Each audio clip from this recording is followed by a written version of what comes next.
Tico bitico, tico bitico, tico bitico, tico bitico, tico bitico, tico bitico, tico bitico.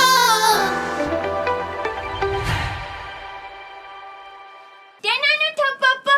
ደህና ፈጣሪ ይመስገን። እንዴ ቢቲኮዬ ማንን ነው ሰላም ያልሽው? አጎትሽ ናቸው እንዴ? አይራድሉ አባባሻቸው አያትሽ ናቸው? አይራድሉ ጢቆ እንደ መንገደኛ ናቸው እንዴ? ችግር አለው? እንዴት ማታቂውን ሰው ምንድነው ማናቀው? እዚህ ሁላችንም አንድ ነን። ኧረ ደግሞ ሰላምታ ማቀው ማላቀው የሚባል ነገር የለም።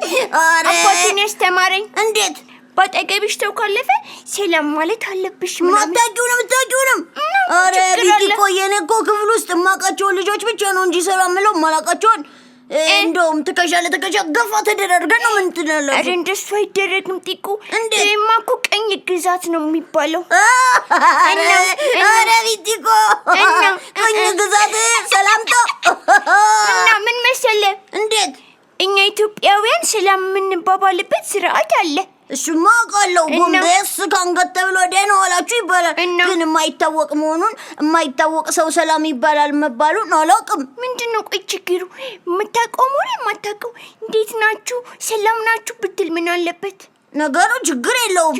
ግን አወቀኝ ብሎ ተንደርድሮ ቢመጣብኝስ ምን እለዋለሁ?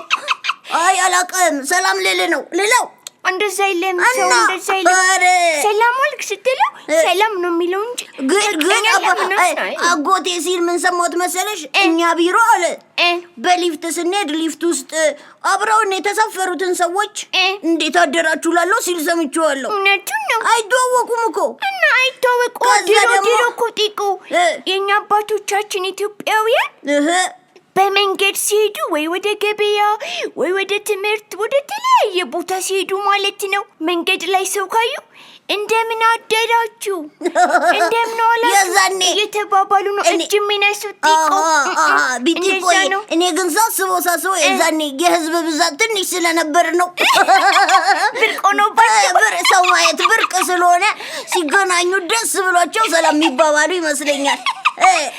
አይ ግን ጢቆዬ ሰው በዛም አልበዛም ሰላምታ ያስፈልጋል። ሰላምታ ጥሩ ነው። ሰላምታ የሚሰጥ እና እጄን ወደ ላይ እንዳረኩት ልውል ነው ማለት ነው። ከህዝብ ብዛት ሰላማዊ ሰልፍ ሊመስልብኝ እኮ ነው።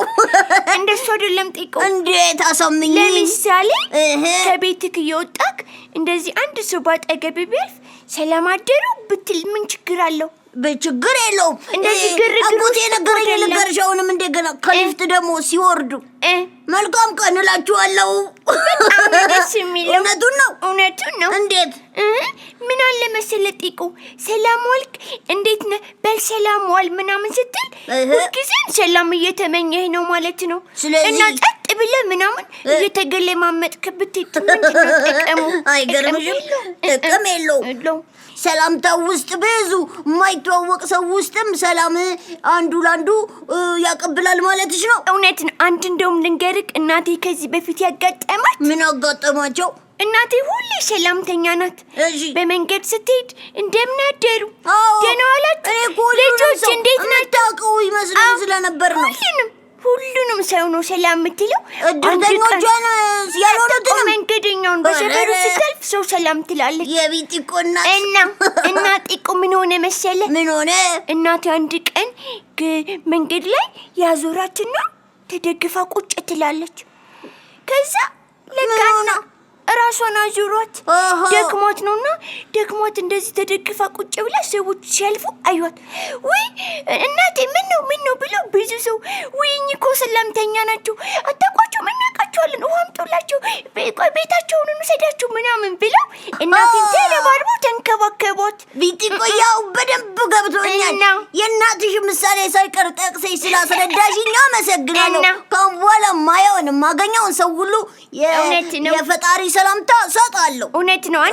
ቆይ አባባ ልፉ ደህና ዋሉ አባባ። ደህና ዋልክ ጢቆ። እንዴ ያቁኛል ሁሉም ሰው ይመልሳል። አባባ አመሰግናለሁ። ያቁኛል አይገርምሽም? ጥበብ እርሜን ሰላምታ ብሰጥ እንደዚህ ምንድን ነው? በቃ ከአሁን በኋላ ሰላም እያልኩ ነው የምሄደው። እውነት ነው ጢቆዬ። ሌላ ሀገር እኮ በሌላው ሀገር ሌላ ሀገር አለ አይደለ? ውጪ ሀገር የሌላው ዓለማቶች ማለትሽ ነው? እዛ እኮ ኧረ ዓለማት አይባልም። ሀገራት። እሺ ሀገራት። ሰላምታ ምናምን የለም አሉ። ሰው ዝም ብሎ እንደ ጉንዳን ማርሽ ማርሽ እያደረገ ያለፈው ሰላምታ የለ ምናምን የለ። ጉንዳኖች እኮ ዝም ብሎ አይተላለፉም። ትልቅ እንስሳዎች እኮ ናቸው። እንደው ጉንዳኖች ምሳሌ መሆን ከቻሉ የኢትዮጵያ ምሳሌ ናቸው። ለመሰለሽ እቃቸውን ተሸክመው ለክረምታቸው እንኳን አላየሽም? የኢትዮጵያ ልጆች ላይ ታዲያ መዝሙር ሲዘምሩ አላየሽም? ማርሽ እያደረጉ ታዲያ እንደምን ይባሉ? እንደ በረሮ። አይ ግን ቢጢቆዬ ራሳችንን ከፍ አድርገን ሌላውን ዝቅ ማድረግ ልክ አይደለም። እውነትህን ነው። ሀሳብን አከብራለሁ ጢቆዬ። ግን የራሳችን የሆነ ጥሩ የሚጠቅም ነገር መተው የለብንም ነው። ከነሱ ገና ቆንጆ ነው ብለን የራሳችንን እርግፍ አድርገን አንተው። ከነሱ ጥሩ ነገር እኩል ልናገኝ እንችላለን። ግን የማይጠቅመንን ለምሳሌ አሁን በቀላሉ ሰላምታ መባባል መተው፣ የራሳችንን አለባበስ መተው፣ የራሳችንን ቋንቋ ምናምን እንደኛ እንደ ቢጢቆና እንደ ጢቆ ልብሳቸውን አገርኛ ቢያደርጉት እኮ እውነት ነው። አንዳንድ ሰዎች እንደውም ትልልቅ ዝግጅት ላይ ከፈረንጆቹ ያዩትን ግልብጥ አድርገው እሱኑ ለራሳቸው ያደርጋሉ። ይሄ ልብስ ከኛ ባህል ጋር ይሄዳል ወይ? ምንም የሀገሬ ሕዝብ አይቀየምም ወይ ብሎ ማጣራት ይፈልጋል። እውነት ነው። ባህል ቆይ ምንድን ነው ጢቆ? ባህል ማለት አመጋገባችን፣ አለባበሳችን፣ አጠጣጣችን፣ ሰላምታችን፣ እንደገና ደግሞ አኗኗራችን። እውነት ምን መሰለህ ጢቆዬ፣ ባህል ማለት በቃ አንድ አካባቢ ላይ የሚኖር ሰው የሚለብሰው አለባበስ እንዳየሩ ጸባይ እንደሚመቸው ደግሞ የሚመገበው አካባቢው ላይ የሚበቅለውን ያፈራውን ነው የሚመገበው አይደል? እውነት ነው። አዎ፣ ግን የማይጠቅም ነገር ባህል መሆን የለበትም። የሚጠቅም ነገር ግን የሚጠቅመውን ባህላችንን ግን በደንብ መጠቀም አለብን። አሁን ኢትዮጵያውያን አለባበስ አሁን ህንዶች ደስ አይሉሽም? በጣም ባህላቸውን ስለማይጥሉ እንግሊዘኛ እንኳን ቢናገሩ ቢያበላሹትም ምንም አይመስላቸው። ምክንያቱም እነሱ ህንዳውያን ናቸው። እኛም ታዲያ ኢትዮጵያውያንን በቋንቋችን በባህላችን መኩራት አለብን። መኩራት ብቻ አይደለም መተግበር ነው እንጂ አለብን። እንግሊዘኛ ማብራት ነው ትክክል። አዋቂ ያስብላል እያሉ ዝም ብሎ መበጥረቅ ጥሩ አይደለም። እውነት ነው። በኋላ ለመታነቅ ረቢጢቆ ግጥም ቤት መታነቅ ወዬ። ስለ ቋንቋ ስታነሳ ማለት ነው። ቋንቋ እኮ በጣም ብዙ ነው በዓለም ላይ ያለው። በጣም ብዙ አይገርምሽም? ኧረ ምን በዓለም ብቻ በሀገራችን ራሱ ሰፊ የቋንቋ ሀብት አለ። በጣም እንደዚህ ደግሞ የመልካችን ልዩነት ቀይ አለ፣ ጠይም አለ፣ ጥቁር አለ። በጣም ነው እኮ የምናምረው። እንዴ ፈጣሪ ውብ አድርጎስ የሰራው ራሱን አስመስሎ የሰው ልጅ የፈጠረ ትልቅ ፍጡር፣ የእንስሳች ሁሉ አለቃ፣ የፍጡራን ሁሉ አለቃ ሰው ነው። እውነት ነው። ታድዬ እንኳን ሰው ሆንኩኝ እንኳን ዝም ባልሆንኩኝ እና ግን ነብር በሆነ ሲኖረው ኧረ ይቅርብኝ። ነብር ብትሆን የእኛ ጠገብ አልገኝም። ዋሽንትሽን ስትነፊ እኮ እመጣለሁ። ደግሞ ነብር ዋሽንት ይወዳል ሲባል አልሰማሽም? እና ትመጣል ቢጢቆዬ እንኳን ሰው ሆንኩኝ እኔ። ጢቆ ሚዳቆ ራሱ እንዳትይኝ፣ ጢቆ ሰው ነኝ። ጢቆ ሰው ነኝ። ሚዳቆ የምንለው እኮ ለጨዋታ ነው። ግን እኔ ምን ሚዳቆ ይመስላል ቢጢቆዬ? ካልሽኝ ነብሮ ብትይኝ ይሻለኝ ነበር። ሚዳቆ ኧረ ተይኝ ግን። ቆይ ቢጢቆሳ ለምን መሰለህ ጢቆ ስምህ በቆ ስለሚያልቅ ጢቆ ሚዳቆ ቤት እንዲመጣልሽ ብለሽ እና ጢቆ ነብር። በቃ ስራዬ የነብር ስሜ ሚዳቆ። ነብር እና ሚዳቆ እኮ ተባራሪ ናቸው። የኢትዮጵያ ልጆች ላላየሽም? ሁለቱም ጸሎት ሲጸልዩ ሚዳቆ ምግብ ስጠኝ ብሎ ጸለየ። አይደለም እንዳልበላ አድርገኝ አለች። አስታወሽው? ነብሮ ደግሞ አደራ እንደ ትላንትናው አይነት ቆንጆ ምግብ ቆንጆ ሚዳቆ ስጠኝ እያለ ጠዋት ጸልዮ ሲወጡ አልተገጣጠሙም።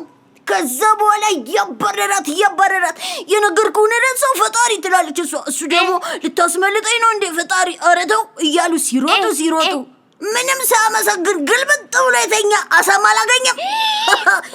አደናቅፏት ተንደርድራ እሷ ስታመልጠው ጎንበስ ይላል አሳማ አግኝቷል ወፍራም። አይ ፈጣሪ ለካ አትተወኝም፣ ቆንጆ ቁርስ አዘጋጅተልኛል ብሎ ያላመሰገነውን አሳማን ይዞ እንከት። እውነት ነው። አይ ማመስገንም መጸለይም ጥሩ ነው እንዴ? በሚገባ ግን ከርዕስሽ ወጣሁብሽ ቢትቆ ይቅርታ። ይህን ታሪክ ስለምወደው ነው። እሺ ሚዳቆ ካልሽኝ አይቀር የሚዳቆ ምን አውቃለሁ ብዬ ነው። ቆይን እናንተ እኮ ስንገናኝ ስናወራ ስንጫወት ብዙ ነገር ነው እኮ የምንማማረው። ብዙ ነገር ነው። እንዴት ደስ እንደሚለኝ ቢትቆን የማገኝበት ሰዓት የእውቀት ሰዓቴ ብዬዋለሁ። እኔ ራሴ ዩኒቨርሲቲ በቃ አስመርቅሻለሁ በቅርቡ። ስለ ቋንቋ ነበር የምናወራው። አዎ ስለ ቋንቋ አወራን። ግን ከቋንቋ ከሁሉም የሚበልጠው ሰው አይደል? ሰው ነው። ቋንቋ እኮ ማለት ጢቆይ መግባቢያ ነው። ቋንቋ መግባቢያ ነው። ለምሳሌ አሁን እኔ ጢቆይ የሆነ ጀርመን ባድግ የሆነ ኬንያ ባድግ ምናምን በሶማሊኛ እንወራ ነበር። እውነት ነው። ኢትዮጵያዊ ስለሆንክ አሜሪካዊ ስለሆንክ ኬንያዊ ስለሆንክ ሳይሆን አንድ ሰው ያደገበትን ቋንቋ፣ ባህል፣ አነጋገር፣ አመጋገብ ይለምዳል። ምንም አዲስ ነገር የለውም። ሰው ሌላ ሄዶ የራሱን ማንነት ይገልጽና ከሌላ ጋር ለመግባባት ሙከራ ያደርጋል እንጂ የኔ ልክ አይደለም የኔ ቆሻሻ ነው ያንተ ነው ትክክል ማለት ልክ አይደለም። እውነት ነው። ደግሞ ኢትዮጵያ ሀገራችን የራሷ ቋንቋዎች ብዙ ቋንቋዎች አላት። ከዛ ደግሞ በጣም የሚያስደንቀው በዓለም ላይ ፊደል ያላቸው ቋንቋዎች በቁጥር ናቸው። ጢቆይ ኢትዮጵያ የራሷ ፊደል አላት። የራሷ ኢትዮጵያ ቁጥርም ጨምራለን። አባቶቻችንን ታዲያ ማመስገን የለብንም? የራሳችንን ቋንቋ የራሳችንን ቁጥር የራሳችንን ፊደል ቀርጸው ለትውልድ ስላቀበሉ። እውነት ነው። እኛ ደግሞ ይህንን መጠበቅ አለብን። ቅድም ያልኩ አለበለዚያ ይህንን ባህላችንን ቋንቋችንን ደግሞ የራሳችንን ፊደል አለባበሳችን አሁን የኛ ኢትዮጵያን አለባበስ የተገላለጠ አይደለም፣ ስርዓት ያለው ነው። እኛ ልጆች ስናድግ ስርዓት ያለው አለባበስ እንጂ የምንለብሰው ለሰው አይን የሚያጋልጥ እንደገና ሰውነት የሚያስገመግም ሌላ ስም እንዲሰጠን የሚያስደርግ አይደለም። ኢትዮጵያዊ ናት ማለት ሰው ናት፣ ክቡር ናት እንደማለት እንዲወሰድ ማድረግ አለባቸው እኮ። ቀኝ ግዛት ማለት እሱ ነው። የራሳችንን ነገር እየተውን የኛ ያልሆነውን ባህል የማይጠቅመውን ጥሩ ያልሆነውን ነገር ስንወስድ ቀኝ ግዛት ግድ አድዋ መደገም የለበትም። ጢቆይ በዘመናዊ ቀኝ ግዛት ማለት የራስን ነገር መደገም የለበትም ነው ያልሽው ጢቆይ። እና መድገም አለብን አይደለም? ጢቆይ ምንድነው? አድዋ መደገም የለበትም አይደለም? ግድ እንደ አድዋ በጦርነት መገዛት አይደለም። አሁን ደግሞ የሚገዙ በቴክኖሎጂ ባለባበስ ቋንቋችንን በማስተው ባህላችንን በማስተው እርስ በርስ እንዳንስማማ በማድረግ ነው ቀኝ የሚገዙ። እሱ ከባድ ነው። እኔና አንቺ ግን ከሁሉም ጋር እንስማማለን። አብይ ቆይ እውነት ነው። ቆይ ልጆች ሁሉ እርስ በርሳቸው ሲስማሙ ደግሞ ስናይ ደስ ይለኛል። ደስ ይለናል። እውነት ነው። ቆይ ወይ ቢት ዛሬ እንደዚህ ለምን እንዳወራው ልኝ ታውቃለህ? ርዕስሽን ጀመረሽ ነው የመጣሽው እኮ ቢት ቆይ ለምንድን ነው? በጣም ቆንጆ የኢትዮጵያ ታሪክ መጽሐፍቶችን እያነበብኩ እነሱን ሳነብ ኢትዮጵያ በጣም ትልቅ ሀገር ናት። ጢቆይ እኛ ግን ልጆቿ ልንረዳት አልቻልንም መሰለኝ። እንደዛ እንዴት? አረኔ እየተረዳኋት ነው እንዴ ኢትዮጵያ እንዴ? ጢቆ አቤት ምንድን ማለት ፈልጌ ነው? ልታለቅሽ ነው? እና አልተረዳትም ትይኛለሽ እንዴ? አገሬን ያልተረዳው ማንን ልረዳ ነው? ጢቆይ እውነቴ ነው። ለሀገር ያለክ ፍቅር በጣም ደስ ይለኛል። ግን ሀገር ማለት እኔ፣ ሀገር ማለት አንተ፣ ሀገር ማለት ሰው ነው። ሰው ነው። ሰው ነው። ሰው ነው። ማለት የማመዝሙር ነው። ደስ ሲል እኮ ሀገር ማለት ሰው ነው። ሰው ነው። እውነት ነው። እኔ አንቺን ሳከብር ነው ሀገሬን ወደድኩኝ፣ ለእኔ ትልቅ ደግ ቦታ ስትሆን፣ ደረስኩ ምለው። እኔን ስትወደኝ ስታከብረኝ ደግሞ ስታዳምጠኝ ስንደማመጥ ጢቆና ጢቆ እኮ ይደማመጣሉ ብላኛለች። ባንዳለች ንጋርሽ ፊደል ፊደል እኮ ጎበዝ ናት። በደንብ አድርገው ነው የሚደማመጡት። የአንዳቸውን ሀሳብ አንዳቸው ይረዳሉ ብላለች። እውነት እኮ ነው። አዳምጣናለች። እኔና ጢቆ ሚዳቀው እንኳን ተንቆቆ እንጠጣለን። እንቆቆ አረ ምንድን ነው እንቆቆ? ምንድን ነው ጢቆ? ይኸውልሽ ይሄ ራሱ ቅኝ ተገዝቷል አልተገዛም? እንቆቋችን ቅኝ ያልተገዛ ነው። ማን ይነከዋል? አረ እንቆቆ ይፈሩታል። የሚጠጣ እኮ ነው፣ ሆድ ማጠቢያ እኮ ነው። እሺ እውነት ነው። ግን እኮ ፈጣሪ ያልሰራልን ነገር የለም። ሰው እኮ ግን በጣም ክቡር ፍጡር ነው ጢቆ። የቢጥ እኮ የሆዱን ማጠቢያ፣ አይኑን ማጠቢያ፣ አይኑን የሚያድንበት፣ ገላውን ማጠቢያ፣ ውሃ፣ ፀሐይ መሞቂያ፣ ፀሐይ መሸፈኛ፣ ገላውን ሁሉ ነገር ተደርጎለታል። እውነት ነው። ከሁሉም ፍጥረታት እኮ ሰው ነው የሚበልጠው። እስቲ ታዲያ መዝሙራችንን ለምን አንዘምርም? ምን እንዘምር? ታሪክ እንስሳ ላይ እንኳን ሳሌሞስ ሲዘምራት የነበረውን ምን የሚለውን ጢቆ ረሳሽው?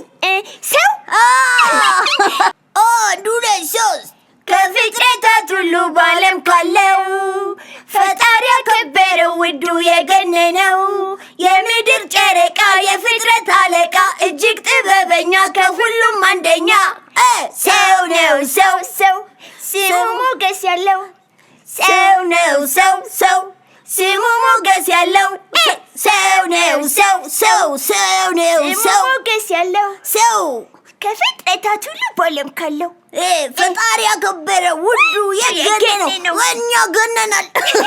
የምድር ጨረቃ የፍጥረት አለቃ እጅግ ጥበበኛ ከሁሉም አንደኛ ሰው ነው። ሰው ነው ሞገስ ያለው ጢቆ ሰው ጢቆ ሰው ደራዳሪ ጢቆ ቢጢቆ ጢቆ ቢጢቆ ጢቆ ቢጢቆ ጢቆ ቢጢቆ ጢቆ ቢጢቆ ጢቆ ቢጢቆ ጢቆ ቢጢቆ ጢቆ ቢጢቆ ጢቆ